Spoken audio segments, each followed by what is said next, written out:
ரொம்ப டயர்டா இருக்கு. இயற்கையான டேட்ஸ், பாதாம், பிஸ்தா, கேஷு அண்ட் ஹனி கொண்டு தயாரிக்கப்பட்ட லயன் டேட் நட் பைட்ஸ். இனிமே கண்ணை மூடிட்டு கடலை எண்ணெய் வாங்கலாம்.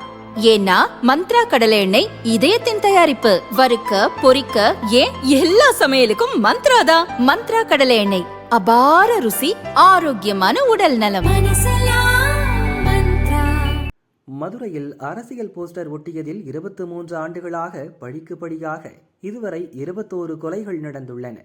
மதுரை மாநகராட்சியின் முன்னாள் திமுக மண்டல தலைவர் குருசாமி என்பவருக்கும் அதிமுக முன்னாள் மண்டல தலைவர் ராஜபாண்டி தரப்புக்கும் அரசியல் பகை உள்ளது.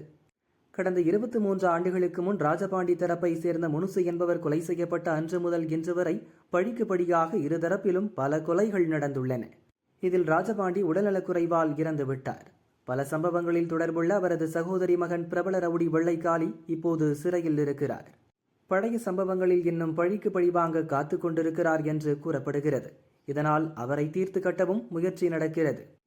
இதற்கிடையே கடந்த மாதம் புதுக்கோட்டை கோர்ட்டில் அவரை ஆஜர்படுத்திவிட்டு புழல் சிறையில் அடைக்க போலீசார் அழைத்து சென்றபோது பெரம்பலூரில் அவர் மீது நாட்டு வெடிகுண்டு வீசி கொல்ல முயற்சி நடந்தது. இதில் குருசாமியின் சகோதரி மகன் கொட்டுராஜா என்பவரை போலீசார் என்கவுண்டர் செய்தனர். மேலும் வெள்ளைக்காளையை கொல்ல நடந்த முயற்சியில் குருசாமி மகன் மணி உட்பட 14 பேர் கைது செய்யப்பட்டனர்.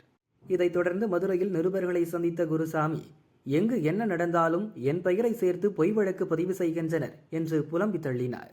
இந்நிலையில் பெரம்பலூர் மங்களமேடு போலீசார் வெள்ளைக்காளையை கொல்ல முயற்சித்த வழக்கில் குருசாமியை மதுரையில் கைது செய்தனர்.